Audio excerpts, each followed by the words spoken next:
So I was a young mum, cocky as, and lived in Hokowhitu. Yep. So we were living in Buxton Place. Yep.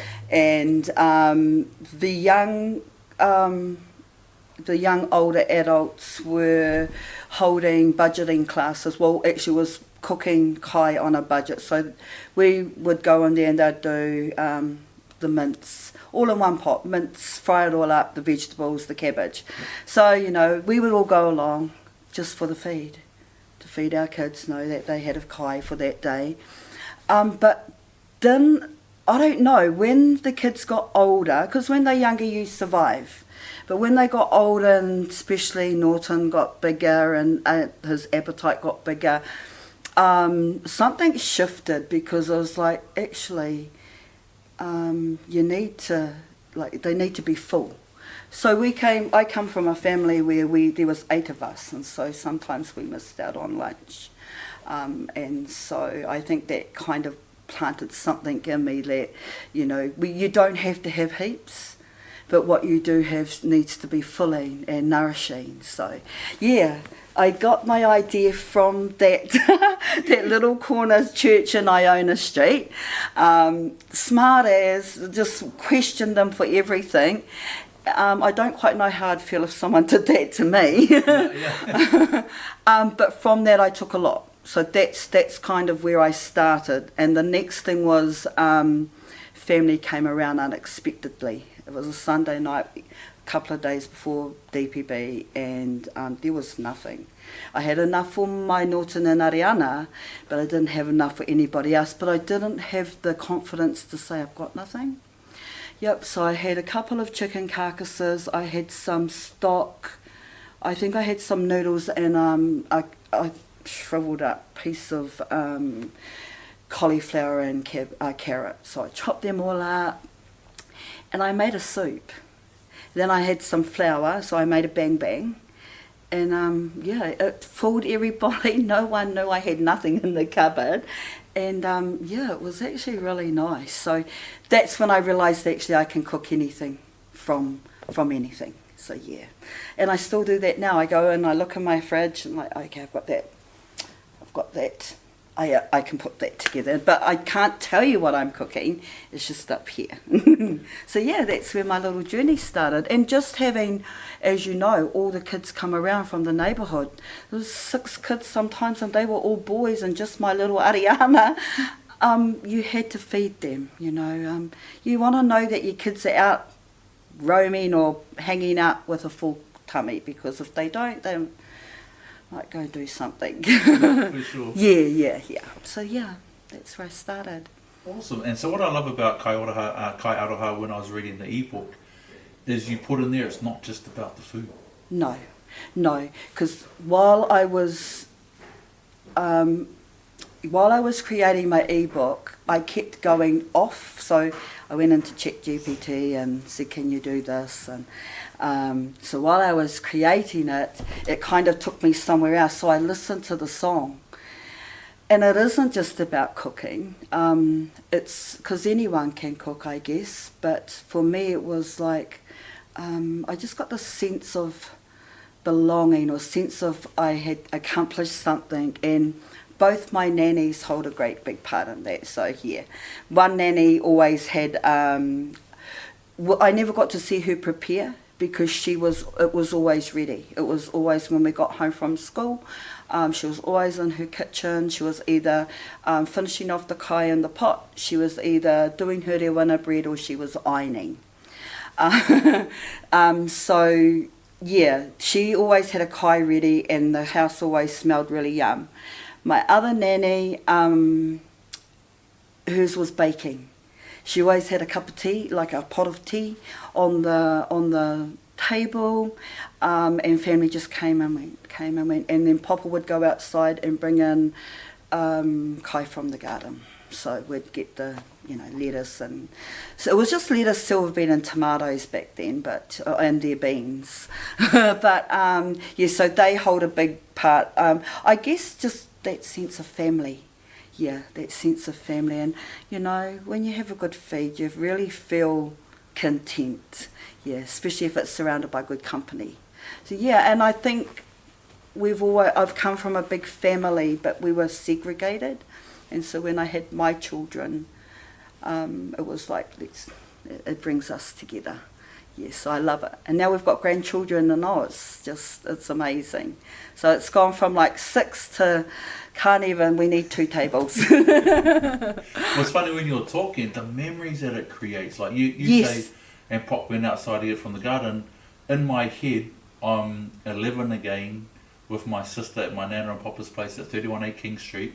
We've had our showers, we're in our dressing gowns, we're watching Grease for the 5,000th time. Papa's just gone out to the garden and his thing was the silver beet. And we would have mashed potatoes, pumpkin and silver beet. We're flipping half a gallon of tomato sauce and bread and we'd just sit there and scoff this thing. And then afterwards we'd have Nana's, my favourite pudding still, is raspberry steamed pudding out of the tin with custard, ice cream and fresh cream. Oh, yum. And yes. then in her baking, like even when we were mischief and Nana didn't know why we were so hungry with the munchies, we walked straight into Nana's place and she had that horrible orange hexagon sort of tea set. Yes. Yeah, it's that orange horrible colour. And then so we would have a Milo, or there was another one, Born Vita. Born We'd Vita. have Born Vita in there, and then second cupboard from the right down the bottom was the big white Tupperware container with the chocolate ruff in it. Yeah. And we play mahjong and have cups of Born Vita or Milo, whatever we had. Yeah. And then those are all the memories, but because the weather's cold at the moment, it's bringing those memories back when we talk about and it. it's the memories, like, because Nan had a small kitchen and her dining room, which led out into the patio area, but she had this radiogram, and Charlie Pride. In the end, I was like, oh, I like that song. So you listen to Charlie Pride and Elvis Presley and all these other old records. Yep. While you're hanging out with your Yeah. whānau, and it's just like, wow. My papa had the tape, one of those brown tape players that you just put the tapes in, and that's when I started listening to CCR, and all those songs, it's such good memories for us around Kai. And at the moment, people are struggling out there, but unless you've struggled, and my family's never struggled, we've never gone without food or without clothes and that sort of stuff. Just how simple you can spin that day around. You come home from school, it's freezing cold, you're wet, you've poked holes in the sleeves of your jersey to put your thumbs in it, while you're riding your bike.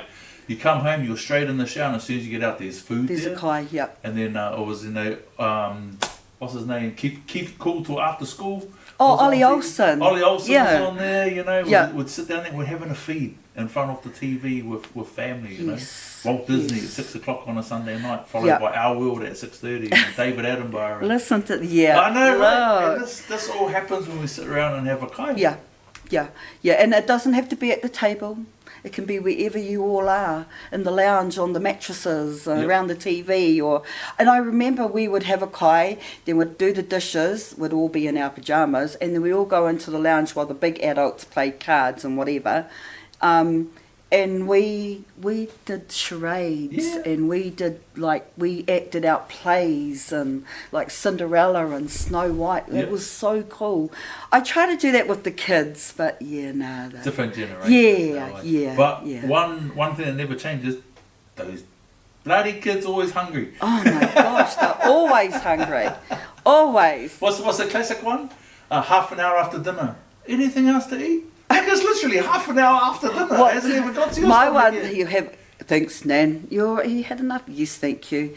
You're just sitting there having a cup of tea, watching your program, and then you see the shadow come up. What do you want? Oh, I was just wondering if we had any chips. So again,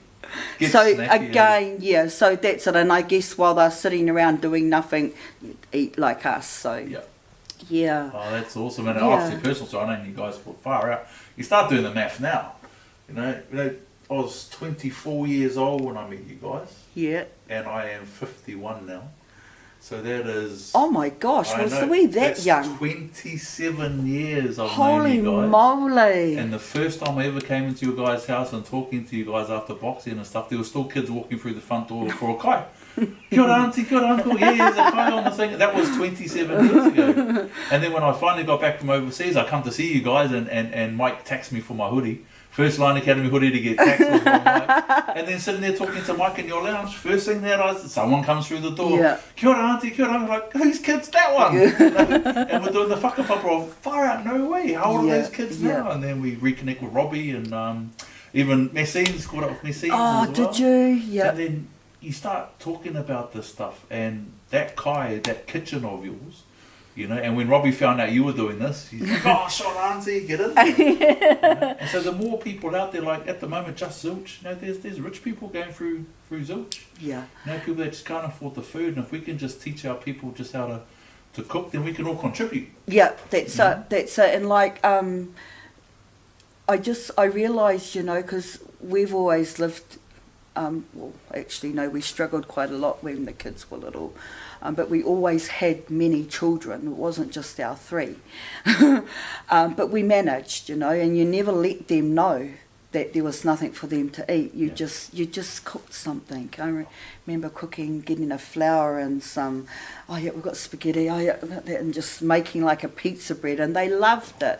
But, you know, like I realised as the kids got older, we kind of started living a little bit more comfortable because, well, life had changed a little bit. But now, even now with a 2-income family, you find yourself watching your pennies. Yeah. And I thought to myself, well, if that's how we are, then how more so for like the solo mums, the genuine, legit solo mums, the ones that are just don't have a job, or you know, or just one income. You just can't make ends meet, and something's always got to give. And usually it is the kai, you know, because as long as you've got the house over you, like the roof over your head, and you've got the power to keep your babies warm, sometimes it is the kai that you don't get. Yeah, and it's those basic, like you say, you say flour and spaghetti. One of the first things that we learned how to make was a scondo. Yeah. That you use as your pizza base, and spaghetti pizza. Yes. And the other one was omelets. Omelets. And so I've become the omelette king. The amount of flats that I would end up in. Everyone, oh, hungry, there's nothing to eat. There was eggs and flowers. We'd be making spaghetti pizza or omelets, and they thought, like, man, you look like a chef. And both my kids now, they both make pikelets. They know how to make pikelets, and they know how to make spaghetti pizza. Yeah. So if they get hungry, they can go in there and feed themselves. Yep. That's it, and that's all you want to know is that if you're not around, your children will know how to go in and feed themselves, because not a lot of children do. Yeah. Yeah. And I think we've got a schedule now for what we can get you to cook. So I think because winter's coming, I've got to do the slow cooker stuff because it's the easiest, right? Yeah. Slow cooker stuff, the stews. Yeah. You know what you can do in one boil up pot, whether that's chop suey or boil up. But that basic baking, like let's teach them that basic baking. Like here's how you make a scondo, here's how you make pikelets. Yeah. You know, and like worst case scenario, bang bang is just bread. It's just, you know? and it's like the most yummiest bread. You know, bang bang it really is. The other thing too is an onion changes everything, eh? Yeah. You throw an onion in something, man. Yeah. It's a heck of a difference. Eh? Yeah. Bit of onion, a little bit of cheese. Oh, different. Yeah. So I guess it's. Yeah, and I think one thing that my, I can't remember whether it was my dad or my nan. I feel like it was my dad. Always said, as long as you have, milk, flour, and sugar, you'll never starve. And he's actually right, because as long as you've got flour, you don't even have to have milk. Just mix some water in. You can make you a bread. If you've got sugar, you can make anything add sugar to anything, you know. So yeah. That's good, because my dad always says you got an egg in the house, you got a meal in the house. Oh, dear. And like if everyone in New Zealand had chickens and enough of a little garden to have potatoes, carrots, and silver beet, we'll go all right, eh? And we'll just share the meat or the kaimoana in between. But do you know that that's how our nannies and poppers were? They all had gardens. Yeah. So for some reason we stopped doing that. Yeah. But I know that since I've started doing it, it does save a lot of money, and it's nothing like going out into your garden and chopping off some lettuce for your salad, or the baby comes around and go get the silver beet and chop it off because you know it's fresh. Yeah. You know it's been nowhere. Yeah. You know, and it's just like, oh, auntie, a bug's eating a hole in it. That means it's good. Yeah, Just wash it off. yeah. Wash it out. Yeah, it'll be fine. You know, even the zucchinis and stuff like that, you just chuck it all in. It's like, yeah. So right now I'm into doing soups, because I like soup. So I'll go and grab anything out of the garden, anything from in the fridge, and chuck it all in, boil it up, and then you just use the juice as the stock flavouring. So yeah. Well, that's the stuff we're going to cover in this course. Yes. Oh, exciting. All right then. I'm excited. Now you're excited because the story is attached to it. Yes. You know, yeah. It's not just, hey, let's just put a course out there. It's the story. This is what goes on to that next generation. Like, you imagine 10 years from now, when your muckles goes, oh man, I miss blooming Nanny's soup. Well, jump Go on make course, it. boy, and go make it. Yeah. They get to see you again. Oh, but then there's the other side of it. Like all the children that I've raised, I've done this with. I work with one of my cousin's partners. And she's always been a small lady. And I was like, oh, you're putting on a little bit of weight, Claire. And she goes, Danny. And I was like, what? She said she goes in the kitchen and she cooks. And she said, and she's going, Daryl Ann taught me this, Daryl Ann taught me that. And so I've listened. And then she's going, oh yeah. And then she went in the cupboard and she pulled this out and she pulled that out and she just whipped it all up. And I was like, oh, that's so cool. Like, I had this sense of like, oh my gosh, I did that. That's that legacy stuff. Yeah. So linking it, but also carrying it on.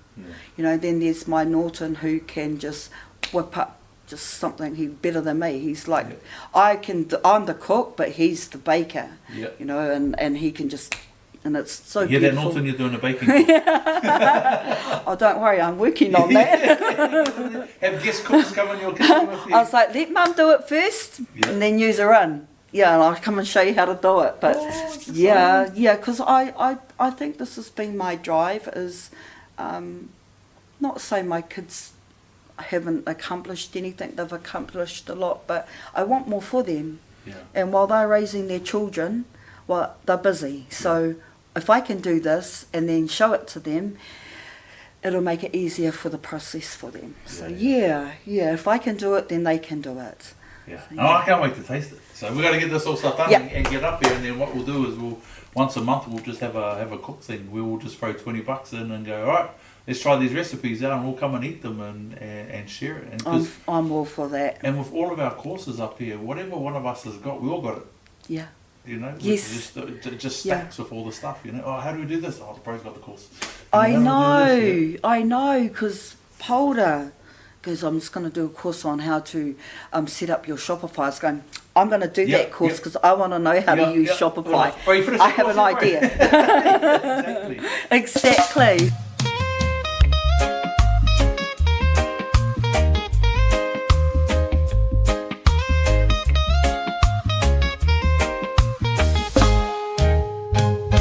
Welcome far, gather round with open hands and hearts unbound.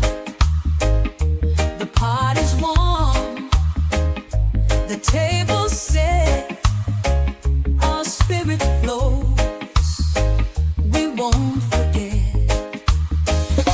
Through every season, through every year, we share our kind, we hold what's dear, stretching a dollar, making it last, feeding the future, learning from the past, kind with our spirit, shared with care, nourishing children, love in the air, under our ancestors' eyes, guiding us forward, sharing the light.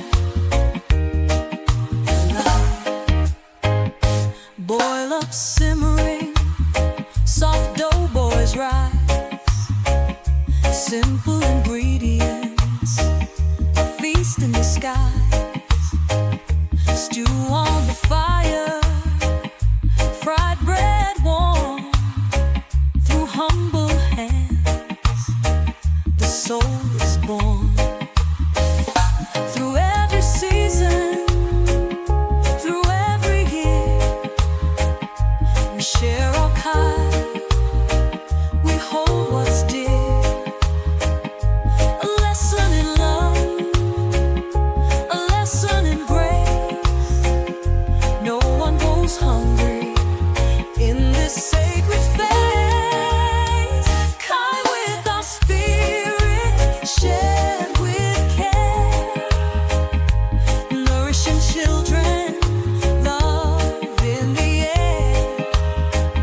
Under our ancestors' eyes, guiding us forward, sharing the light, the light. We don't need riches, we don't need fame, just open hearts and a far-known name. Through every struggle, through every fight, together we rise, together we'll thrive. Kind with our spirit, shared with care, nourishing children, love in the air. Under our ancestors' eyes, guiding us forward, sharing the light, sharing the light. Welcome the peace, may it be near. Let the pathway ahead be crystal clear. Through food, through love, through hands so free, we stand as one, our far know, our legacy.